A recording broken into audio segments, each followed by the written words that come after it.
ciudad. Para que veas lo que escuchas. Nuestros podcasts.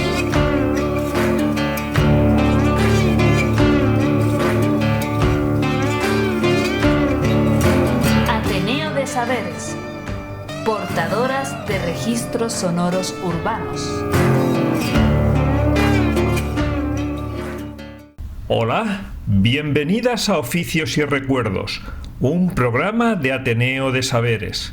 En esta ocasión nos desplazamos al vivero de Estufas del Retiro y allí nos recibe Victoria Olaya en su oficio de jardinera. Un oasis de flores ornamentales, plantas y aperos de cultivo que cuenta con más de un siglo de antigüedad. Así que deseamos lo disfrutes. En nuestra página web encontrarás las fotos de este episodio y además escucharlo libre de publicidad a través del canal de Telegram de Ateneo de Saberes. Toma de vídeo. Pirámides o adornos. Y si nos sobran, las entregamos como regalo a la gente que viene a pedir planta de flor. Nos piden planta de flor si nos sobran, pero primero tienen que ser nuestros adornos, nuestras medias lunas, nuestros cestos que se cuelgan por ahí. Vamos a dejarlos para atrás, ¿vale? Andrés y Alchosna. Sí.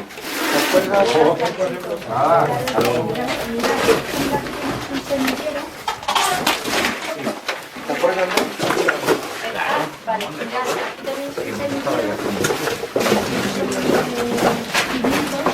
yo de Andrés esto es un te habló conmigo una vez, Andrés. Esto es un semillero de pimientos, de planta hortícola. Esto que se hace, pues esto es un lápiz, se coge, se va separando. Yo cogería aquí un lápiz, en este caso ya coger pero Andrés habló conmigo. pero cogería un lápiz y sacarías una. Eso de los tallitos, ¿no? Esto lo tendrías lleno de arena y la meterías. Y así todo. Entonces, aquí hay más de 2.000 o 3.000 pimientos, pues esto se entrega luego a los huertos. Esto lo hemos semillado nosotros, lo ha semillado una compañera que se llama Nadia, que se encarga de, bueno, aquí hay mucha gente que está especializada en ciertas cosas y se encarga de los cultivos. Y la que hemos sacado de semilla nuestra todavía no está en flor. Pero ya esto tú tienes que tener en cuenta que tiene que adornarse en mayo. Sí. Para el 15 de mayo esto tiene que estar ya Para San Isidro. para San Isidro, y no te digo nada para el 24 de mayo, para las elecciones, ¿vale? Ahora es trabajo añadido, ¿no? Sí, sin duda alguna, hay que decorar la ciudad, Ya. chicos. Claro. Para nosotros bien, ¿no? Porque es nuestro deber y además lo hacemos gustosísimamente, ¿no? Aquí os voy a enseñar, a ver si lo pillan. Esta planta, ¿vale? Es el tajete pátula. Este tajete lo utilizamos también como asociación de cultivo porque elimina unas toxinas que inhiben la proliferación de los nemátodos del suelo. Pues es una planta que aquí utilizamos. Como lombrices, ¿no? Sí, los nemátodos es esa microlombriz que produce tumores en el sistema radicular e impide que se cojan los nutrientes y el agua del suelo, ¿no? Y la planta al final decae y muere.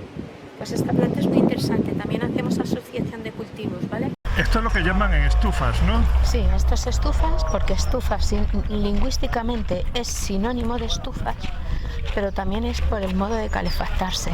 Antiguamente se funcionaba con calderas de carbón y leña y por el sistema de termosifón. El agua caliente es menos densa que la fría, con lo cual el agua entra en el calderín, se calienta, corre por el tubo, asciende, corre por el tubo que normalmente estaba dispuesto en forma oval debajo de las mesas de cultivo, y cuando se iba enfriando pues iba bajando, la que iba calentando pues iba entrando, con lo cual todo el tubo estaba continuamente caliente y las mesas de cultivo estaban siempre calientes. Claro. Pero significa que vosotros todos los días tenéis que encender esa calefacción. Por entonces ya no tenemos ese sistema. Estas estufas son de 1880. sea, del siglo XIX. ¿Y el sistema con que calentaban era a base de leña? A base de leña y carbón. Ahora os voy a, si queréis os enseño una estufa. Esto es para que vierais un poquito, ¿no? Aquí tenemos un pequeño museo y en los paneles hay un poco la historia de qué hace un jardinero en un vivero, ¿no? Tanto en el vivero de Casa Campo como en el vivero de las estufas, ¿no? Y os encontráis pues aperos que hemos ido recolectando de vivero Casa Campo, de Retiro, que hay municipal, que queda municipal. El vivero de las estufas, el vivero de Casa Campo y el vivero de Puerta de Hierro, que es el más antiguo. Antes ocupaba una superficie muy grande, pero cuando hicieron la M30 aquello se redujo. Claro. Aquí hacemos plantas pequeñas, flor de temporada, vivaces, anuales, bianuales, toda la planta de huerto, toda la jardinería intercambiable que os he enseñado, más toda la sección de adornos que decora todos los centros municipales que os podáis imaginar, desde juntas de distrito al propio edificio de correos, colegios, bibliotecas, centros culturales, centro de día, y con los huertos repartimos a todos los huertos urbanos y a toda la gente que está agrupada dentro de lo que son los huertos municipales. ¿Dónde producimos las plantas? Aquí muchas se hacen de semillas, muchas, otras se hacen de esquejes, otras de división de mata y otras pocas se compran pequeñas y se engordan para que sea más barato. Entonces, claro, detrás hay un trabajo de mucho tiempo y de mucha dedicación. Nosotros somos mucho más que un vivero. Desde 1880 esto es un vivero de producción. En un principio surgió por la necesidad de hacer los paseos arbolados, de tener plantón, porque entonces el clima era atlántico, pero atlántico de regla, inviernos muy fríos, veranos muy calurosos. Entonces se necesitaba un sitio, una estufa, un invernadero donde poder producir esa planta, porque había demanda para adornar los paseos arbolados de Madrid, como se hacían en todas las ciudades europeas y como había que hacer aquí también, ¿no? Entonces, en un principio surgió así. Luego, lo que pasa que con el devenir de los tiempos, pues los viveros municipales se fueron especializando. El vivero de estufas hace todo esto que os he dicho, pero el vivero de Casa Campo hace arbustos, coníferas y árboles de sombra. Y el vivero de Migas Caliente hace árboles de sombra, hace fecundación in vitro, crea árboles resistentes o sea, allí se clonan árboles también, o sea, ahí se hace todo ese proceso de intentar tener árboles que estén exentos pues, de enfermedades, que se cargan a especies continuas o especies enteras, como fue la grafiosis con el olmo, ¿no? Victoria, tenemos a 200 metros escasos el jardín botánico. ¿Tenéis algún tipo de relación con ellos? Tenemos mucha relación con los jardines botánicos, no solamente con este, sino también con el de Alcalá de Henares. Todas las plantas crasas, no todas, pero la gran mayoría de plantas crasas que veis aquí vinieron del jardín botánico de Alcalá de Henares. Por entonces su directora era Inmaculada Porras y nos dio una gran colección, pero no la dio en esquejes. Hubo todo que enraizarlo, que macetarlo, que identificarlo, y esto está todo cambiado por mis manos, a macetas de madera y criadas. O sea, tú estás encargado un poco de esa labor, ¿no? De esta labor. Toda esta colección de cactáceas y grasas, podemos denominar suculentas, se hizo así. Y bueno, en este caso yo llevaba estos invernaderos por entonces, llevaba este que es el museo, llevaba Burguiñón, que es una prolongación de este museo, y llevaba la parte de atrás que decimos de todo esto, donde se hace este tipo de plantas, donde se esquejan, donde se semillan, porque es una labor además de ayudar a la biodiversidad. ¿Sí? ¿Cuántas especies puede haber solo en este?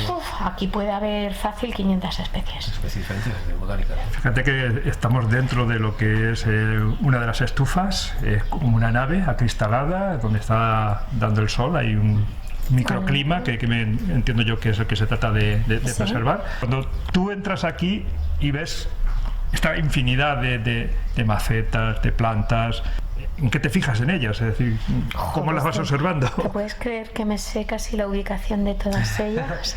Ha sido tantos años llevando este invernadero, ¿no? Pero, o sea, yo cuando llego aquí, lo primero que me fijo es si está bien el riego. eso enseguida es como si me llamaran. Victoria, riégame, Victoria, atiéndeme. Palabra. Entonces me fijo, porque a ver, ¿estas plantas podrían aguantar mucha menos agua? Posiblemente, pero aquí hay una cosa que no hay que perder de vista. Estas plantas aquí cumplen un valor ornamental. Entonces yo las quiero jugosas, las quiero carnosas, las quiero crasas. Entonces las quiero infladas. ¿Crasas qué es? Porque no... Crasas son estas plantas que tienen este tipo de consistencia, que son muy acuosas, acumulan dentro de sus hojas o de su tallo mucha agua. Mira qué preciosidad. Sí, la flor aparece, ¿no? Sí, que son como grasa, que tiene volumen. Suculentas también se llaman, sí, ¿no? Yo a las cactáceas y las crasas las englobo en el término suculentos, a las dos. Pero Victoria, con tal variedad de plantas como que hay aquí, claro, ellas no solamente te hablarán en el sentido de riegame, sino que cada una tendrá sus particularidades que tú tendrás que... Mira, solemos dividir más o menos en cactáceas y crasas. Las crasas requieren más agua que las cactáceas. Entonces, el que las riegue solo tiene que tener en cuenta un poquito más, se riegan con manguera, con una lluvia, como las de la ducha. Entonces, el que las riega, sabes que tiene que regarlas una a una y sabes qué agua demanda. Las crasas siempre un poquito más que las cactáceas, porque son una hoja muy suculenta que tienen mucha agua dentro y yo no quiero que la pierdan, quiero que la siga teniendo, y sin embargo las cactáceas pues son capaces de acumular y aguantan mucho más. También te fijas en las plagas y las enfermedades. Yo soy asesora en plagas y enfermedades y por ejemplo aquí desde el año 2006 no se utiliza ningún producto químico de síntesis, ninguno, solo utilizamos productos químicos de síntesis en una excepción, para las avispas y abejas, por una cuestión además de salud para los jardineros. Yo por ejemplo soy alérgica a las picaduras de las avispas, entonces no te puedes arriesgar, ¿no?, a que una anafilaxis o, ¿sabes? Entonces ahí es el único caso. Todo lo demás, mirad, os voy a enseñar una cajita. Mirad, esto que veis aquí es cochinilla diaspina, ¿vale? Lo que llaman comúnmente cochinilla lapa. Una hoja como una manchada, digamos. Pigmentos blancos. Sí, son unas conchitas que se adhieren a la hoja. Normalmente esta es la hembra y debajo de estas conchitas suele tener pues sus crías, ¿no? Por así decirlo. Entonces, es muy importante saber qué tipo de aparato bucal tienen. Estas cochinillas diaspinas tienen un aparato bucal chupador. Entonces, tienen una fase móvil, que es cuando hay que pillarlas para tratarlas, porque una vez que echan esta capa cérea es muy difícil, es como que si le resbalara el producto que tú le echas. Entonces tienes que conocer, eso es la importancia del trabajo y el oficio. El oficio, tú tienes que saber muy bien qué tienes entre manos, tienes que tener conocimientos técnicos y conocimientos teóricos y experiencia, y el trabajo pues vas aprendiendo, ¿no? Entonces tú, si conoces el ciclo biológico de la cochinilla diaspina, sabes cuándo puedes tratar, porque si vas a echar algún producto de los que llamamos blandos o ecológicos y lo pillas en esta fase, le va a resbalar, no va a hacer nada, es decir, tiras el producto. Entonces, ¿qué hacemos aquí? De momento, lo primero, los labores culturales. Viene el jardinero, poda esta parte y te estás llevando, si yo me llevo esto y corto esto, me llevo el 70% de la plaga. Es una poda salvaje, ¿vale? Sí, pero bueno, echará más, pero me llevo el 70% de la plaga, ¿sí o no? Y si me corto esto, me llevo el 80%, ¿vale? ¿Qué hago después? Me voy y trato con estos productos que llamamos blandos de síntesis si lo pillo en fase móvil. Y si no lo pillo en fase móvil, me vengo con un cepillo de dientes y si me quedan 3 o 4 hojitas, por no dejarlo, por ejemplo, no pinzar aquí, pues con ese cepillo echas un poquito de agua con jabón y 2 gotitas de alcohol, fliflas, vienes con el cepillo. Las cactáceas se limpian con un cepillo de dientes porque hay en muchos sitios en los que no te permite o te pinchas, ¿sabes? No, por ejemplo, aquí meteríamos el cepillo de dientes. Igual yo siempre suelo llevar una cartuchera en la que va el cepillo de dientes. Y luego, ¿qué hacemos también? Control biológico. Echamos esto, por ejemplo, esto es Copper, pero también trabajamos con Biobes, con Bichelos o incluso con otras marcas comerciales. Decir que es una cajita que le tenéis colgada de una de las ramas de la planta. Eso es. Y dentro, ¿qué es lo que...? Ahí echamos la fauna auxiliar. ahí echamos los insectos vivos, tienen que venir vivos además, tienen que estar un poco famélicos también. Vienen vivos, los metemos en la nevera. Normalmente cuando esto está muy sincronizado. Y ahora, por ejemplo, esta cajita, por ejemplo, no está para la cochinilla de espina. Ahora que eclosiona, justo ahora, porque además llevamos la primavera muy adelantada, el pulgón. Entonces yo ahora lo que hemos echado ha sido Aphidius. Hay dos tipos de fauna auxiliar, principalmente, bueno, podríamos decir tres, pero principalmente hay dos: los depredadores y los parasitoides.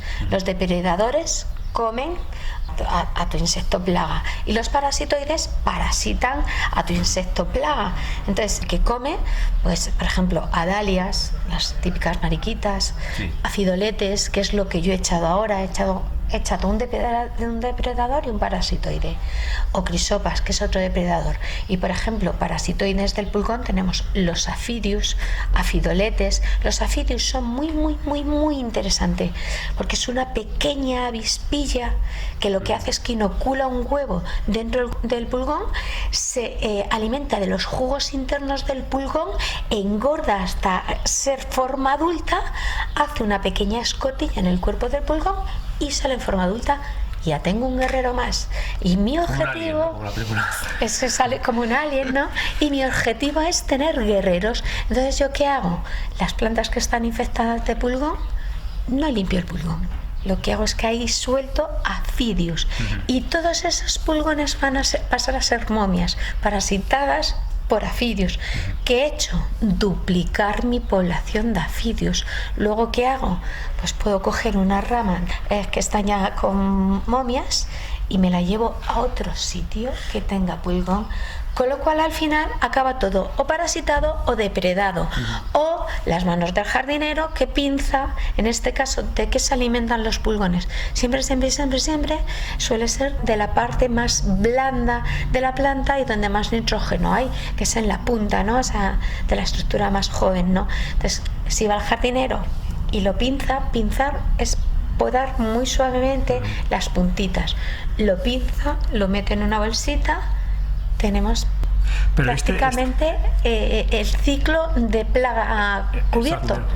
Pero este conocimiento lo habéis reproducido de lo que la naturaleza por sí ya... No, esto lo hemos aprendido y lo hemos difundido aquí y al resto. Yo doy cursos de plagas y enfermedades, entonces lo hemos aprendido y lo difundimos a través de estos cursos en los que yo, por ejemplo, insisto que otra jardinería es posible. Si aquí en un cultivo intensivo que podemos sacar más de 150.000 plantas anuales y se consigue, imagínate tú en tu casa, en tu huerto. Entonces, cuando yo doy mis cursos, mi última diapositiva es: otra jardinería es posible. No uses productos químicos de síntesis. Esa es la cuestión, ¿no?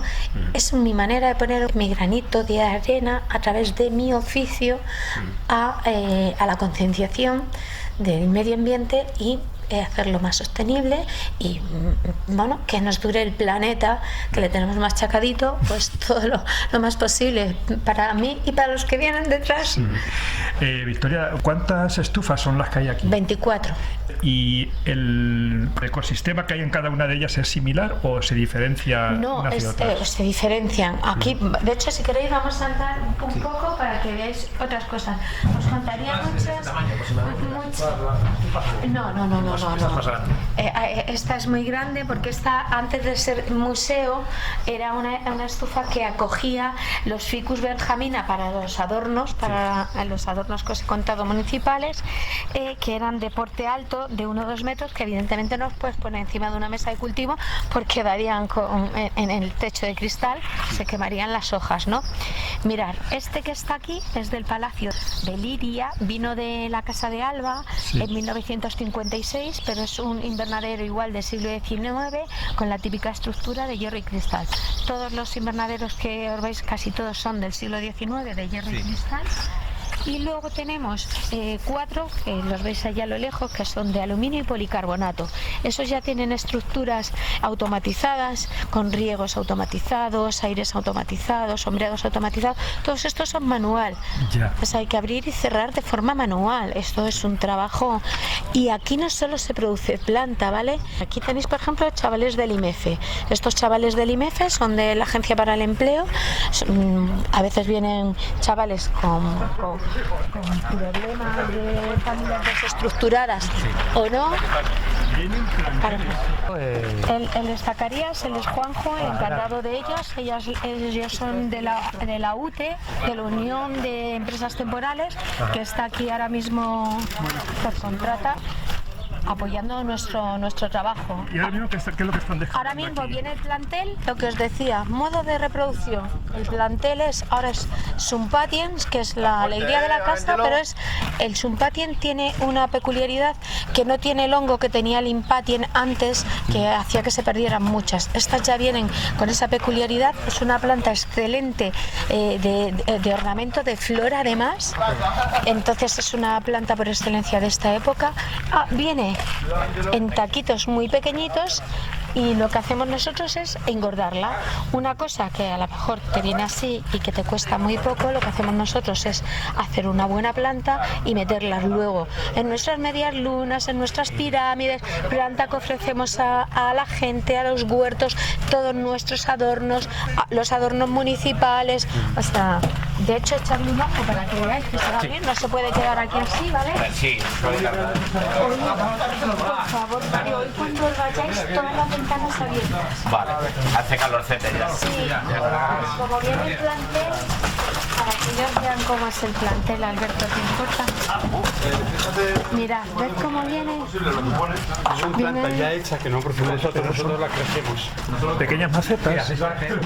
Son taquitos, ¿ves? Mirad, ven las raíces y luego esto se mete en unas bandejas un poquito más grande que esta, de que nosotros llamamos de 24, se mete, se rellena, ¿vale? Se metería aquí, se rellenaría y lo que hacemos es engordarla. ¿Y qué plantas son estas? Esta le llaman alegrías, un Sumpatien. Es la antigua alegría de la casa con la peculiaridad que os he contado. Ahora se quedan todas ordenadas. Es muy importante que no se pierda la etiqueta y que quede todo muy bien identificado para que no haya mezclas, y es muy importante la identificación botánica porque es la única manera de que todos nos enteremos de qué estamos hablando. Pero aquí en el vivero, a través de semillas, vosotros también, claro, a eso si queréis lo vemos abajo. Una pregunta, los otros que están por ahí atrás y están en el mismo proceso. Mirad, ves a los chavales del IMEFE, ellos están trasplantando estas que las hemos hecho de semilla nosotros, que son petunias. Sí. Entonces están en bandeja, ¿vale? Pues las están metiendo en maceta del 10,5 para que cojan más cuerpo y agranden. Estas, luego estas, por ejemplo, pueden ir ya directamente a pirámides o adornos. Y si nos sobran, las entregamos como regalo en gente que viene a pedir planta de flor. Nos piden planta de flor si nos sobran, pero primero tienen que ser nuestros adornos, nuestras medias lunas, nuestros cestos que se cuelgan por ahí. Utilizáis, por ejemplo, mirad, por ejemplo, esto es un semillero que se ha hecho. Esto es un semillero de pimientos, de planta hortícola. ¿Esto que se hace? Pues esto con un lápiz se coge y sacarías una. Pasando los tallitos, ¿no? Esto lo tendrías lleno de arena. Sí. Y la meterías. Y así todo. Ajá. Entonces, aquí hay más de 2.000 o 3.000 pimientos. Pues esto se entrega luego a los huertos. Esto lo hemos semillado nosotros, lo ha semillado una compañera que se llama Nadia, que se encarga de, bueno, aquí hay mucha gente que está especializada en ciertas cosas y se encarga de los cultivos, ¿vale? Pues ella semina voleo, le pone su identificación, que es muy importante, ¿ves? Esto es lo que os contaba. Capsicum anum dulce italiano, o sea, pimiento dulce italiano, el italiano verde, ¿vale? Esto no se puede perder. Y mañana estos chavales, pues posiblemente, si lo decide Alberto como yo, pues decidimos hacer pimientos, pues mañana se repican estos pimientos en bandeja de 60. O en bandeja de 24 o en bandeja, y esto es lo que se entrega a los huertos urbanos. Esto, tomates, fresas, acelgas, cebollas, puerros. Este es el que os decía, que es el del Palacio de Liria. Esta es la estufa del Palacio de Liria. Este y el uno son invernaderos de colección para enseñar allí como museo y aquí para enseñar. Y ahora os enseño alguno de producción, ¿vale? Es que este vivero es muy peculiar. Aquí no solo se hace producción, aquí se hace investigación, tenemos interrelación, lo que me preguntabas antes, con el Botánico de Alcalá de Henares, con el Jardín Botánico de Madrid, con el Botánico de la Arganzuela. O sea, aquí siempre nosotros intercambiamos planta, intercambiamos conocimiento. Los jardines históricos, bueno, es un bien cultural, ¿no? Que conviene primero conocer que hay toda una historia de conservación y cuidado de las plantas, el manejo del agua y del terreno, sí, ¿no?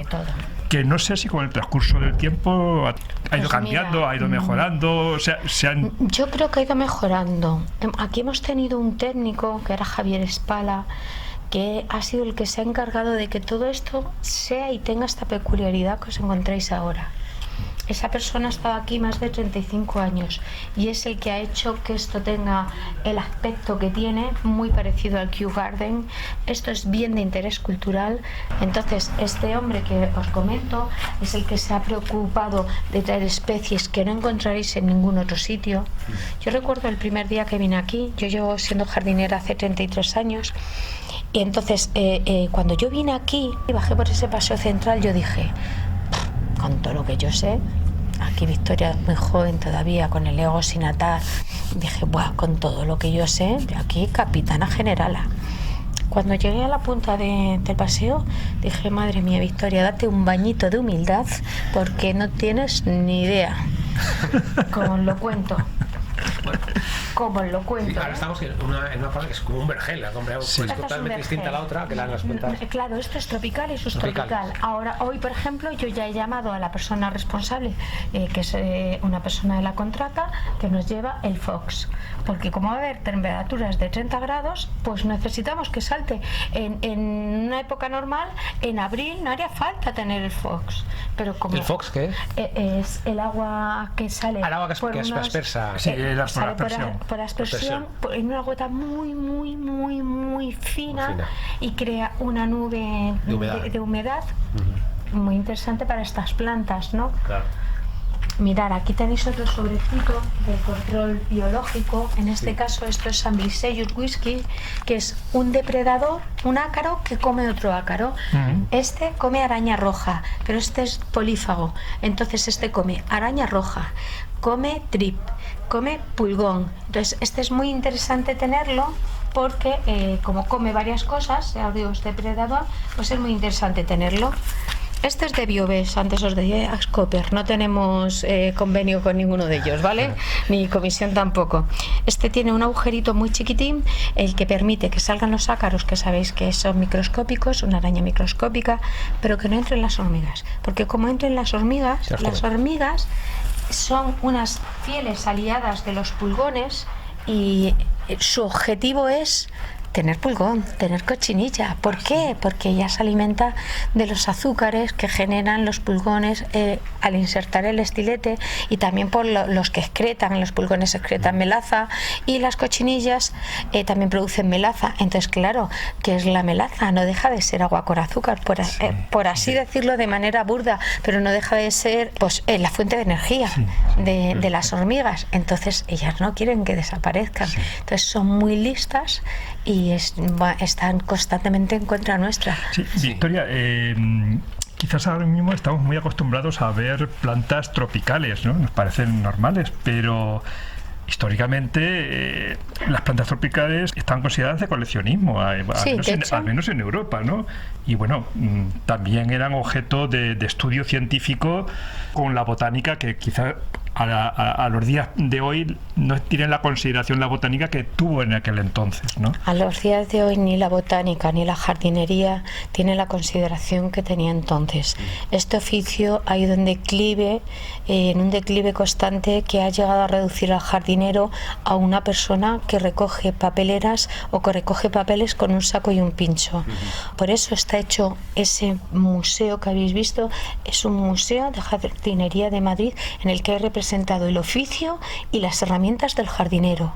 Este, como os he dicho, es un vivero de colección, yo le he dicho en la entrada, de tropicales y subtropicales, para que se vea que hay otras cosas, como cuando vino Celestino Mutis y trajo la inmensa variedad de plantas del otro lado del charco, ¿no?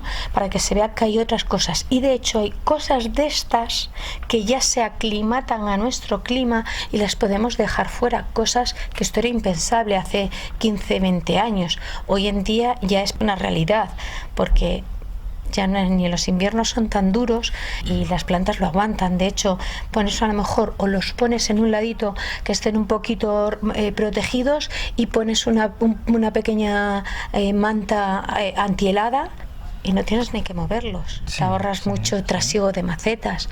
Eso antes era impensable. Aquí... Pero fíjate que me parece muy interesante que cuando nosotros observamos las plantas las vemos como tales, pero tú ahora mismo nos has estado hablando de aquellos ácaros que pueden atacarlos, o aquellos que hay en simbiosis pueden favorecerlos, y no solamente eso, sino también en su entorno, de la polinización que pueda haber, de los insectos, en fin, que hay una biodiversidad en torno a las plantas que no nos fijamos en Claro. Normalmente la gente no se fija, pero yo cuando estoy hablando con vosotros, por ejemplo, yo ya he visto un par de Aphidius que vuelan como si fueran un helicóptero, que parece una avispilla chiquitilla.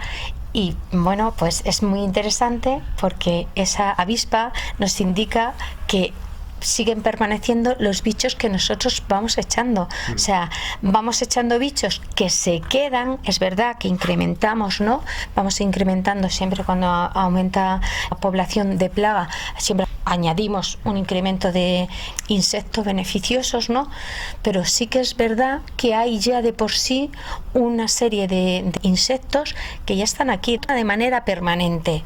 Por ejemplo, hablamos de los Orius labiogatus, ya los ves aquí, o los Anthocoris nemoralis, son unos chinches, todos los animalillos así en términos un poco más vulgares. Los zapateros, todos los que tienen ese cuerpo así un poco romboidal, pues son chinches, ¿no? Estos pertenecen a ese tipo de insectos y son depredadores, pues eso ya te los encuentras de manera permanente aquí.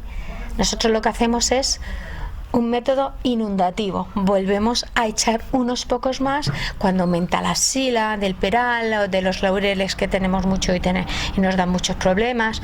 Hay muchos más pájaros, hay muchos más polinizadores, porque no utilizamos plaguicidas. Eso sí, este método, ¿qué pasa? ¿Qué requiere? Requiere una especialización, requiere conocimiento, requiere una constancia y una frecuencia que no se puede alterar, o que no se debe alterar. Requiere una monitorización constante de los invernaderos y de ver si lo que estás echando y haciendo es realmente efectivo, o hay que cambiar a otro producto, o vamos a probar otra forma auxiliar. O sea, pero estás constantemente encima del cultivo. Victoria, ¿desde cuánto tiempo vienes tú observando los cambios estacionales que se vienen produciendo, ¿no? De una manera más acelerada en los últimos años, pero en algún momento tú empezaste a observar que la cosa empezaba a cambiar? De manera muy acelerada y muy visible y muy patente y muy latente, y el que no quiera verlo es porque es ciego. Desde hace 5 años para acá es de perogrullo, o sea, es de cajón, es algo obvio. De hecho, tú te encuentras aquí lantanas, una propia planta, lo que suelen llamar la bandera española, propia del Levante. Antes se nos helaba toda la parte de arriba, no la podábamos, y esa parte de arriba helada por el frío lo que hacía era que protegía la parte radicular y la parte primera del cuello, y entonces cuando entraba la primavera la podábamos y otra vez volvía a retoñar. Ahora ya lo primero que os habéis encontrado es ese tito que es de lantanas. Os habéis fijado que no tiene nada seco. Le hemos podado hoy, pero habéis visto qué altura. En otro tiempo esa altura sería por aquí, porque nos obligaba casi que a recepar desde abajo. Os habéis fijado que están los pelargonios. Los pelargonios son los geranios, ¿vale? Sí. Vosotros o vuestras madres o abuelas han tenido geranios. ¿Qué hacían vuestras madres con los geranios? Al menos la mía, porque yo soy jardinera desde que estaba en el seno de mi madre. Ya desde muy pequeñita era muy trasta y le podaba a la vecina, me colaba en su terraza porque cabía entre los barrotes de separación, me colaba y le podaba las plantas con las manos, le dejaba los tiestos. Bueno, pues ¿qué ponía mi madre? Pues un plástico en toda la terraza para cubrirle las plantas. Ya no hace falta plástico. Esto te hablo en una terraza que al fin y al cabo está, pero esto está en pleno paseo, al otro lado sin ninguna protección. Aquí tiene los invernaderos, pero tiene una orientación norte-sur, orientación sur hacia aquí, y este-oeste, y un paseo limpio sin arbolado y sin... No se mueren los pelargonios, quiero decir, no se hielan. O sea... Pero eso se observa entonces en una serie de un montón de especies. En muchísimas especies. ¿Cómo es bueno, no es una o dos, son muchísimas especies. ¿Qué pasa? Aquí, por ejemplo, las tropicales o subtropicales, hay que refrigerarlas con el sistema de Fock y con estas mallas aluminizadas que reflejan la luz, que son blancas, para que tengas ese efecto, intentar que dentro haya el menos calor posible en verano. ¿Por qué? Porque son plantas tropicales, no desérticas. Entonces tienen que tener una temperatura entre los 15 y los 25 grados, es su temperatura ideal. Y aquí se alcanza bastante más. Entonces esto se refresca con manguera, el suelo, se riegan las plantas evidentemente, aquí se riega con manguera también. El FOS está un poco para crear ese ambiente húmedo en el espacio, pero se riega con manguera y se riega el suelo. Pero claro, ¿qué pasa? ¿Qué es el vivero de estufas, sobre todo? Estos son 2 invernaderos de colección, pero el vivero de estufas sobre todo produce plantas anuales, bianuales, flor de temporada, vivaces, planta hortícola, muchas y la inmensa mayoría de ellas muchas de semilla. Para que eso germine necesita una temperatura constante, y para que el sistema radicular se expanda en estas bandejas que os he contado, en estas bandejas de cultivo, necesita estar sobre una mesa calefactada. Sí. Mirad, os voy a enseñar lo que es una estufa antigua, para que os hagáis una idea. Cada invernadero tenía su estufa. Ahí tenéis la estufa, ¿vale? Y aquí en este lado falta el tabloncito que dividía, se echaba el carbón y la leña. En esta parte de aquí, carbón y leña, entraba la persona y ahí la estufa. Y se estaba azuzando por la noche, que era cuando más importancia tenía. O esto, por ejemplo, esto es muy interesante, son del siglo XIX también, estas cajoneras. ¿Y qué función tiene? Pues eran pequeños invernaderos. Aquí hoy en día se utilizan como acopio de planta. Por ejemplo, mi sección de adornos tiene todos los arbustos que llevamos a estos actos que os he contado antes. Sí. Esta parte toda de Moricandia es un ensayo del Real Jardín Botánico. Les hemos pedido este espacio, aquí nosotros no tocamos para no mover ni una sola variable, ni regamos ni hacemos nada. Aquí vienen desde el botánico sus especialistas a contar las flores, a contar las hojas, a ver cómo hacerse sus fotos, o sea... Nosotros aquí no tocamos porque lo que no podemos es falsear ningún dato fuera, pero que sepáis, ¿ves? Colaboración con el Real Jardín Botánico de Madrid. ¿Ves allí esos paneles de cristales? De cristal, sí. Pues eso se ponía aquí, ¿vale? Sí, para cubrirlo, ¿no? Se cubría todo. Y encima de esos paneles se ponían esos tarzos, ¿vale? Esos son los bastidores de hierro y cristal también. Y esos bastidores, esos tarzos que veis allí, que antes se hacían de cañizo, o también para que fuera muy sostenible, y se cogían de las riberas de los ríos. Ahora se compran de mimbre todos más iguales, también para mantener una estética, para que duren más, para que se monten mejor, para que no se deshagan. Fíjate que en este que no tenéis preparado nada, aquí lo que crece es la vegetación salvaje. Las flores del campo.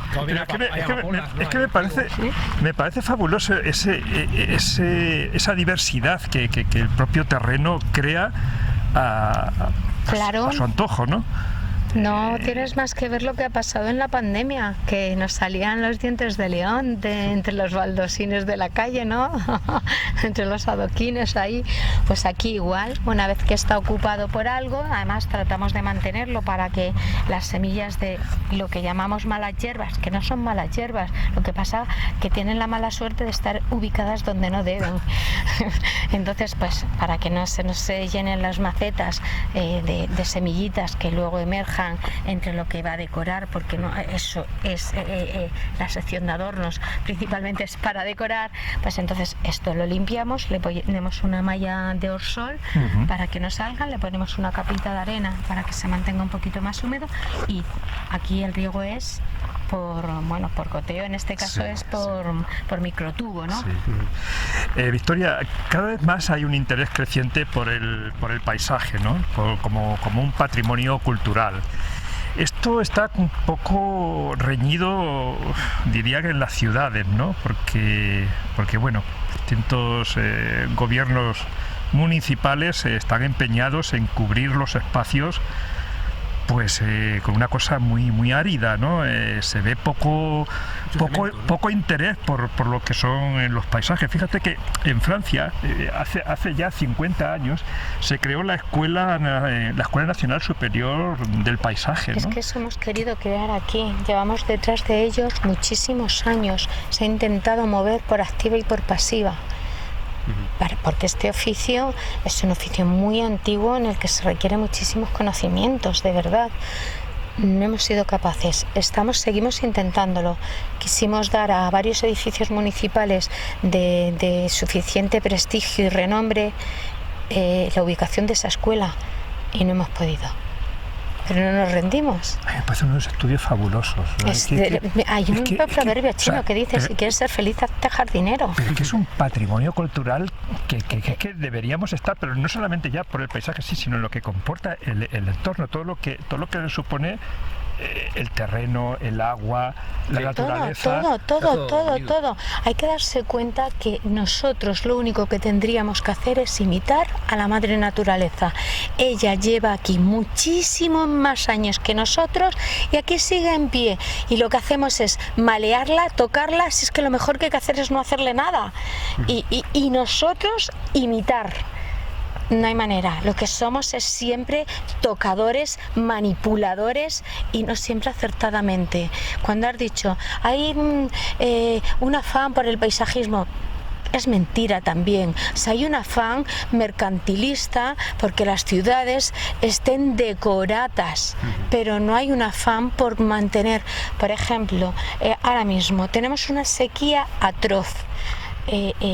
Yo me he encontrado en el paseo de Miguel Hernández el otro día en Vallecas, en Puente Vallecas, césped recién plantado. No, señores, no se puede poner césped porque no se puede regar. Vamos a buscar opciones y opciones hay muchas. Podemos recurrir a áridos. Áridos, sí, podemos recurrir a áridos de colores para hacer que ocupe un espacio y ese espacio se lo estás quitando al césped y luego te puedes ir a árboles de sombras y a montones de arbustos que requieren menos agua y una vez implantados, por ejemplo, los árboles ya ni la requieren. O sea, por eso me insisto, oficio y oficio.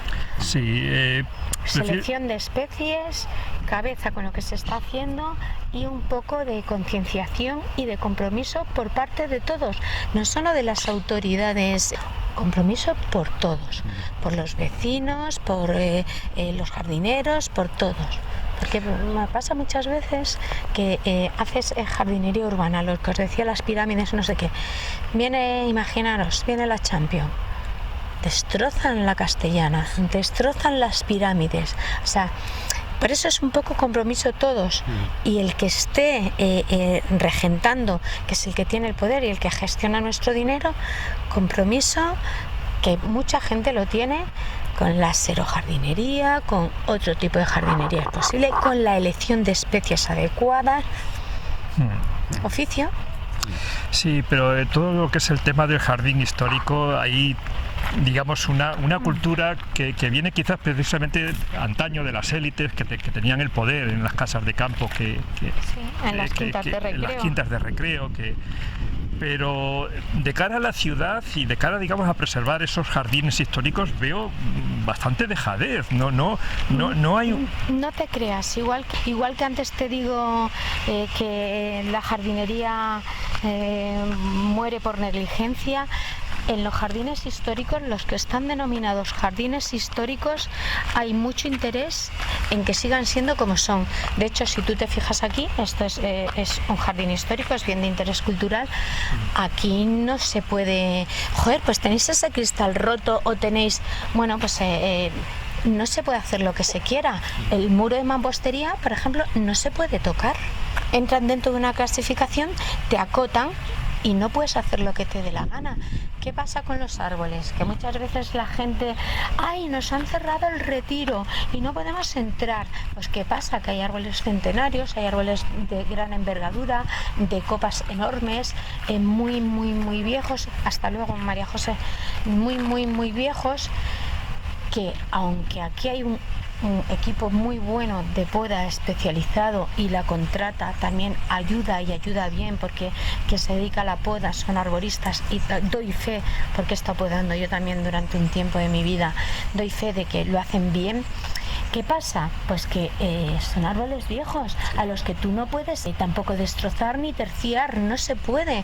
Entonces preferimos cerrar retiro, observar qué ha acontecido con esa tormenta o con esa nieve o con... Y luego, aunque tardemos, reabrir con seguridad, ¿no? Porque claro, es un parque histórico, tú no te puedes liar a talar árboles de 100, de 200, de 300 años. Este parque se hizo en 1630. O sea, es que hay que tener... cuando tú eres parque histórico, hay que seguir unos cánones. No se puede hacer lo que a uno le dé la gana. Hay que hacer lo que marca el pliego de parques históricos. ¿Cómo llegaste a la jardinería, digamos, a nivel ya profesional, o cómo empezaste? Te lo voy a contar con mucho gusto. Además, yo me he criado en Entrevías. Mis padres eran una familia humilde, mira, se me ponen los pelos de punta. Y yo quería estudiar psicología y bueno, en mi casa no había recursos para pagarme la carrera, ¿no? Entonces yo estudiaba en el Arcipreste de Ita, al lado del Parque Los Arbolitos. Decidí un día irme a hablar con el encargado y decirle que yo necesitaba trabajar, que quería ser jardinera y que tenía necesidad de trabajar. Me dio el domicilio social de la empresa, me fui para allá y me vieron pues pequeña y poca cosa como soy y me dijeron, pero te vas a hacer con una azada y tal. Le digo, por favor, usted pruébeme, que voy a poder, claro que voy a poder. Además yo era deportista de élite, hacía 3 deportes a la vez y era pequeña pero fuerte, ¿no? Pues llevo desde entonces, me cogieron 20 años. Tengo 54 ahora. O sea, este año, el 7 de junio, hace 34 años que soy jardinera sin parar. Además, yo he mamado de mi madre. Mi madre era una jardinera. Mi madre es asturiana, era asturiana. Yo digo era porque la tengo conmigo presente siempre, ¿no? Y mi madre conocía plantas, conocía casi todos los quercus, ¿no? Allí ya llamados carballos. Conocía el saúco, además conocía sus utilidades. Era muy buena arbolera. Entonces yo pero mamá, ¿tú cómo sabes tanto? A ver, mi madre nació en una aldeína muy chica en el Puerto El Palo, en la Asturias profunda, en un valle en V, donde tú no podías acceder al médico. Las únicas medicinas que había eran las plantas de la montaña. Mi abuela era arbolera, mi madre era arbolera, yo soy arbolera. tengo una sobrina que también es herbolera, un sobrino que es podador, un sobrino que es jardinero, o sea, lo hemos mamado. Yo recuerdo que iba con mi madre a la compra de la mano y mi madre iba cogiendo los trocitos de esquejes, porque antes en Vallecas hacía el concurso de balcones, que ahora se ha retomado. Entonces casi todos los balcones de Vallecas estaban decorados con plantas. Además casi Vallecas es una zona donde vino mucha gente de Extremadura y de Andalucía, con lo cual se trajeron sus macetas, se trajeron su cultura de la flor, ¿no? La inmensa mayoría de los balcones estaban floreados. Entonces cuando tú regabas o se caía cualquier trocito, mi madre lo cogía, lo plantamos en nuestro balcón. Teníamos como, nuestro piso era muy pequeño, pero teníamos una terraza muy grande, tenía como 9 o 10 metros, toda llena de macetas. Y también cogía los claveles, eso era lección de esquejes, pero también cogía los claveles, los abría y sacaba la semilla de dentro, hacía un agujero con el dedo, lo metía y teníamos claveles rojos, blancos, de todos los colores. Y mi padre se comía todo lo que se comía que fuera de huito, melocotoneros, albaricoques, cerezas, lo metía también a las macetas y tenemos algunos en la huerta que nos han salido de esta manera. Mirad, pasad aquí un momento para que veáis un poco lo que hace la sección de adorno. Todo esto es planta itinerante para decorar, para despachos, para actos, ficus lirata, ficus elástica, aspárragus, lactivia, ficus benjamina, tibuichina, o sea, todo, como veis. ¿Cuántos microclimas tenéis aquí, Nadia? Aquí tenemos básicamente para criar planta de interior para los adornos municipales, ¿vale? Cuando vemos que hace mucho calor hay planta que sacamos a Fuenterrabía para evitar que, porque cuando salen más plagas y enfermedades, cuando la planta tiene estrés, hay planta que sacamos. Aquí no es menester, también hay fos, ¿no? Y a la noche aquí se refresca bastante. Yo por la mañana cuando vengo a primera hora subo la malla luminizada para que se renueve el aire, aunque se queda abierto toda la noche. Hay riego automático, pero también se viene con manguera a dar un mangueracito a las hojas para que estén limpias cuando vas a llevarlas a los adornos, y eso también hace que se refresque, con lo cual para planta interior. Luego, muy importante para esquejes, el microclima de los esquejes tiene que haber humedad para que el esqueje esté siempre turgente y cierto calor para que el esqueje agarre. Sí, pero fíjate que antes has estado hablando de la cultura de la flor, de la cultura que la gente tenía y sigue teniendo, quien tenga macetas y sea gustoso de su terraza de tenerlas, pero cada vez más se ha ido abandonando esto y ahora parece como que lo importante es tener un vivero cerca de casa, ¿no? Eso donde es. comprar las macetas. Eso es como todo ahora, todo es lo quiero ya, quiero una planta que adorne en mi casa ya que esté grande y ya no la cultivo, ya me voy al vivero, la compro, me voy al chino y la compro, y cuando se rompe y se estropee la tiro y me traigo otra. O sea, ya no hay esa cultura de voy a cuidar, voy a pedir un esqueje a la vecina o la vecina tiene colios. Yo con la colección de colios toda la vida en casa, de las alegrías que te daban tus vecinas. O sea, jamás en mi casa se ha comprado un colio, incluso un tronco de Brasil. ¿Os acordáis cuando llegaron los troncos de Brasil a España? Que no lo sabía hace ya muchos años, hace más ya de 30 años por lo menos. Quedaban un trozo y los podías meter en un cuenquito con agua y echabas raíces y tú te lo ponías y ya tengo un tronco de Brasil. No era como ahora es todo, lo quiero todo ya, que adorne ya, que esté ya. Digo que hay una parte bastante creativa también. Sí, hombre, es muy importante. De hecho es lo que más nos gusta. Bueno, a mí por lo menos, y sé que aparte de mis compañeros también. No os lo he dicho, pero hoy por ejemplo hemos montado los macetones que están fuera, las jardineras que están fuera del invernadero 7 del Palacio de Liria. Eso es creatividad pura. O sea, yo he elegido la planta que se va a poner, pero también les he hecho una consulta. ¿Qué os parece, chicos? ¿Había pensado esto? ¿Os parece bien? Les he explicado el Argirantemum porque aguanta muy bien a pleno sol, el ojo del poeta o la Thunbergia alata porque aguanta también a pleno sol y además nos va a colgar todo, nos va a llenar el pollete naranja con el ojo negro ahí, y unas salvias que son algo rústico. Joder, pues nos parece genial. ¿Os cuadra, os viene? Y se han puesto a plantar como locos que lo han acabado.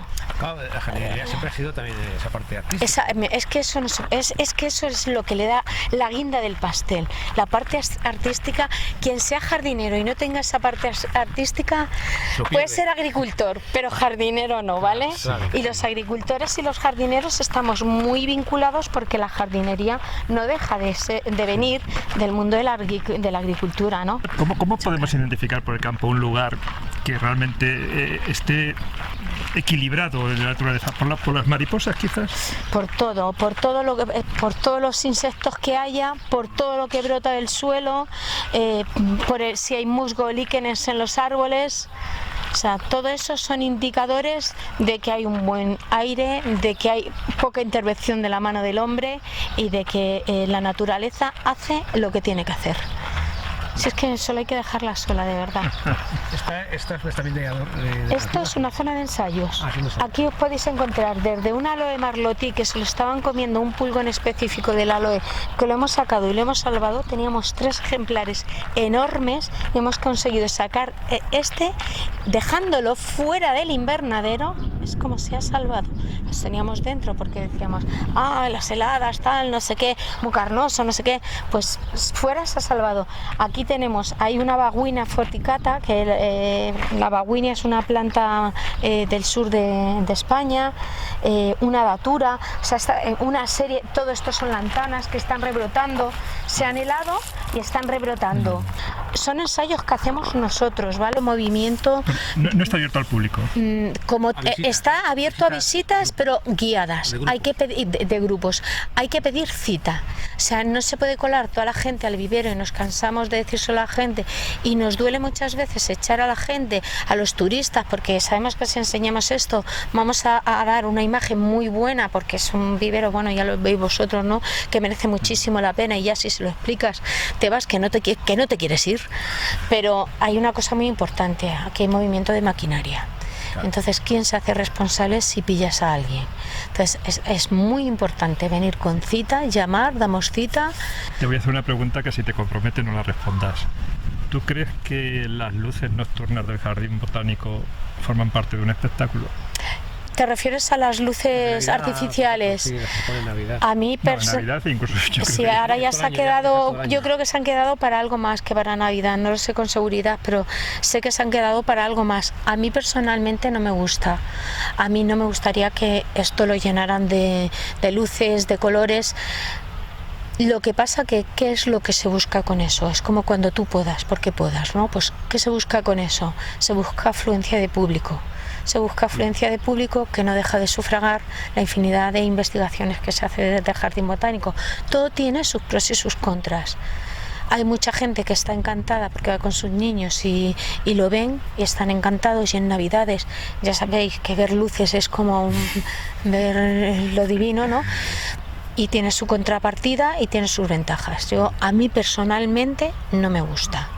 Pero la naturaleza ya tiene su luz, más que suficiente. Exactamente, sobre todo tiene su luz. Fíjate tú, yo creo que la naturaleza da sombra, pero no tiene sombras. Recordar que yo soy poeta, así es que... No sé si también te viene de pequeña también esa... Sí, también me viene de muy jovencita. Ya, desde paralela a la jardinería, digamos. Bueno, o junto a ella. O sea, de hecho toda mi poesía está llena de metáforas, de símiles con la forma de crecer los árboles, con la forma de funcionar la propia naturaleza. Muy, muy, muy similar. O sea, el título de un libro tuyo... Las fendas del corazón, el primer poemario. Claro, ese término de fenda es Es un término arborista que también utilizan los ebanistas, que se refiere a las grietas o oquedades que tienen los árboles, y a pesar de tener esa profunda grieta, esa profunda oquedad, el árbol sigue en pie 100, 200 años. Es un símil, una alegoría de las heridas del corazón de Victoria, y a pesar de ser una mujer muy afectada por circunstancias de la vida, sigo en pie.